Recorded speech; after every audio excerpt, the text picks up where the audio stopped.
The rain was hitting my skin like tiny needles, and I stood outside my own front door with nowhere to go. My mother-in-law had just thrown me out into the storm like I was trash. I had no umbrella, no phone, no family to call. But that night, a black BMW pulled up, and my whole life changed forever. Hey, before I get into this story, I want you to do something for me. If you believe that karma always finds its way back to people, drop a comment right now and tell me where you're watching from. And if this is your first time here, hit that subscribe button because trust me, you do not want to miss what happens next. Now let's get into it. My name is Ava, and for the longest time I thought I knew exactly who I was. A simple woman raised by two loving but poor parents in a small house on the edge of town. We didn't have much growing up.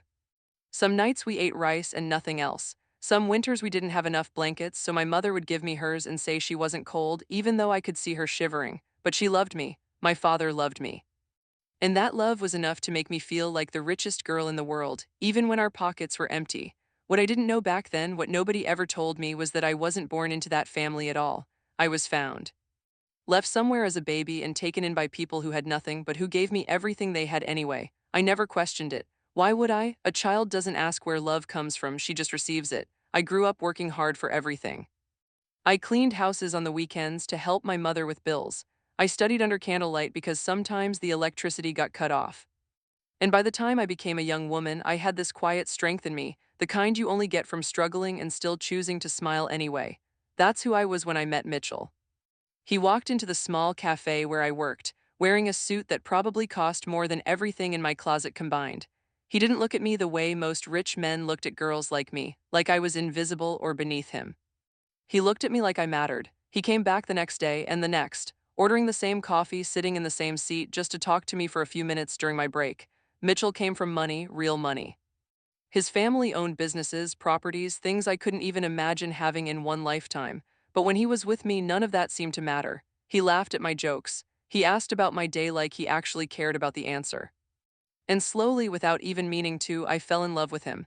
I remember the day he told his mother about me. I wasn't there, but he called me right after, his voice shaky. He said she wasn't happy. She wanted him to marry someone from their own world, someone with a last name that meant something in their circles, someone who came with land or connections or old money. Not a poor cafe worker with dirt under her fingernails from years of cleaning other people's homes. But Mitchell, bless his heart, he said he didn't care what she wanted. He said he loved me and that was all that mattered. Looking back now, I wish I had paid more attention to how easily he gave in to her on other things. Because loving someone and standing up for them in front of your family, those are two very different things. And Mitchell was good at the first one. He struggled terribly with the second. We got married in a small ceremony. His family barely came. His mother sat in the front row with a face like she was attending a funeral instead of her son's wedding. But I didn't let that ruin my joy. I was marrying the man I loved, and I truly believed that with time his family would come to accept me. I was wrong. The moment I moved into their family home, a mansion so big I got lost trying to find the kitchen the first few days, everything changed. My mother-in-law, a sharp, elegant woman who never raised her voice but always found a way to cut you deeper than shouting ever could, made it her mission to remind me every single day that I didn't belong there. She would introduce me to her friends as Mitchell's little wife from the cafe, always with this small smile, like she was doing me a favor by even acknowledging me. She would criticize how I dressed, how I spoke, how I held my fork at dinner. Nothing I did was ever right. If I stayed quiet, I was rude. If I spoke up, I was disrespectful. If I tried to help in the kitchen, I was told that wasn't my place anymore. I had staff for that. But if I didn't help, I was called lazy and ungrateful for the life I'd been given. And through it all, Mitchell said nothing. He would watch his mother tear me apart with her words, and he would just sit there, eyes down, silent. Afterward, when we were alone, he would apologize. He would hold me while I cried and promise things would get better. But the next day, in front of his family, he was a different person entirely. Small, quiet, scared of his own mother's disapproval. I used to make excuses for him. I told myself he was raised that way, taught from childhood that you never talk back to your parents, especially not your mother. I told myself that his love for me was real even if his courage wasn't. But deep down, a part of me was breaking every single day, wondering when, if ever, he would find the strength to defend me. Months turned into a year, then two. The insults from my mother-in-law never stopped, they only got more creative. She started comparing me to other women in her social circle, women with degrees from expensive schools, women who came from families with names everyone recognized. She would say things like, "It's such a shame Mitchell couldn't find someone more suitable," right in front of me like I wasn't even standing there. I started to shrink. The confident woman who used to work two jobs to help her parents, who used to laugh loud and speak her mind, started disappearing. I became quiet, apologetic, small. I began to believe the things she said about me. Maybe I really wasn't good enough. Maybe I really didn't belong in that world. Then came the night that changed everything. It was a Friday, and my mother-in-law had planned an enormous party at the house. All of her wealthy friends were coming, business partners, socialites, people whose names appeared in newspapers and magazines.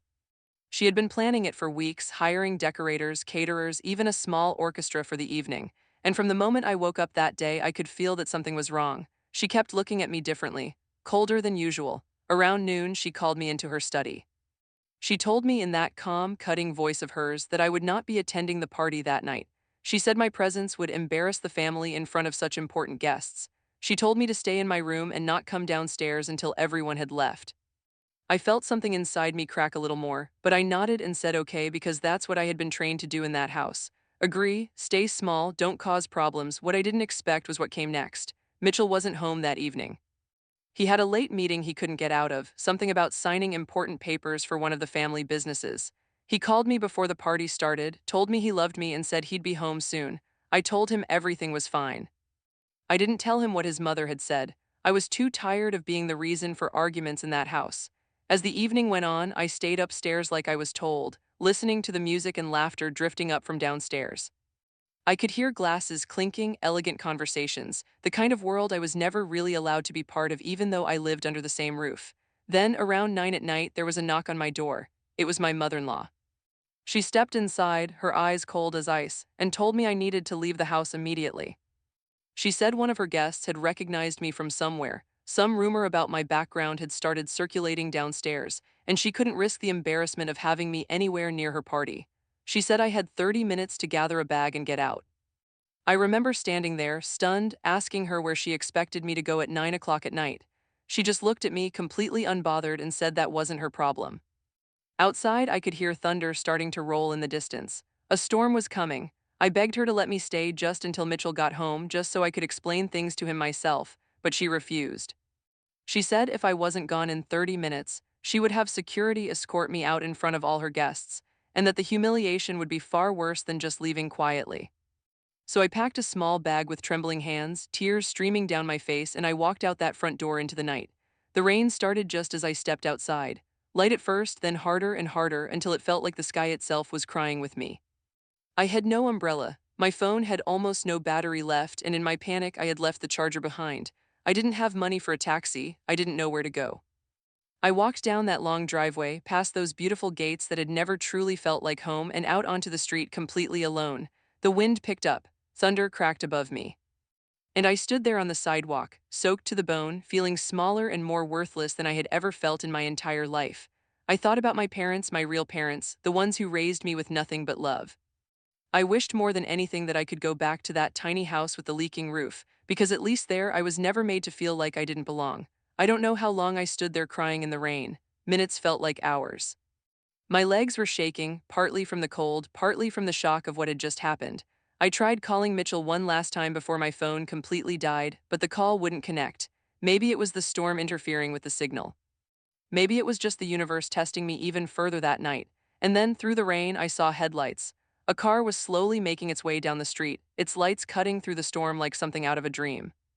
I stepped back instinctively, unsure of what to expect. The car slowed down right beside me and the window rolled down. Inside sat an older man, maybe in his 60s, with kind eyes and silver hair, wearing an expensive coat. He looked at me with a strange expression, something between confusion and disbelief, like he had seen a ghost. He asked if I was okay standing out in a storm like this. I was too tired and too broken to even answer properly. I just nodded and told him I was fine, even though nothing about that moment was fine. But he didn't drive away. He got out of the car, despite the rain pouring down on his expensive coat, and walked closer to me. He kept staring at my face like he was trying to remember something or someone.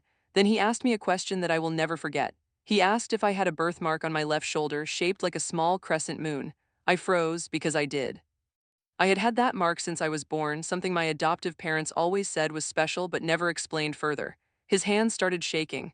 He told me his name and then he said something that made my whole world stop spinning.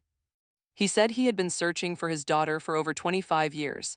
A daughter who had gone missing as a baby during a family trip, taken from her stroller in a crowded market while her nanny was distracted for just a few minutes. He said the police search had gone cold years ago, but he never stopped looking, never stopped hoping that somewhere out there, his little girl was still alive. He told me his name that night, the same last name I had heard whispered in business news my entire life without ever connecting it to myself, one of the wealthiest families in the entire region. And as he spoke, tears streaming down his face now mixing with the rain, I felt like the ground beneath me was disappearing. He asked if he could take me somewhere safe, somewhere warm, just so we could talk properly, so he could run a simple test to confirm what his heart was already screaming at him to be true. And even though everything in me was confused and overwhelmed, something deep inside told me to trust him. Maybe it was the way he looked at me. Maybe it was just a feeling I couldn't explain. I got into his car that night, into that same black BMW that had appeared out of the storm like something sent from heaven itself. Over the next few days, everything I thought I knew about myself was turned upside down. The DNA test confirmed what he already believed in his heart. I was his daughter, the baby who had disappeared all those years ago. Somehow, through circumstances nobody could fully explain, I had ended up with the family who raised me, good people who found an abandoned baby and gave her a home out of pure kindness, never knowing the truth of where I had come from. My father, my real father, was overwhelmed with joy and grief all at once. Joy for finding me after all these years, grief for the childhood he never got to be part of, the birthdays he missed, the milestones he wasn't there for. But he told me something that stuck with me forever. He said none of that mattered anymore because he had found me and that was all he needed. When Mitchell finally reached me days later, frantic and terrified after coming home to find me gone and his mother giving him some twisted version of the story, I told him everything.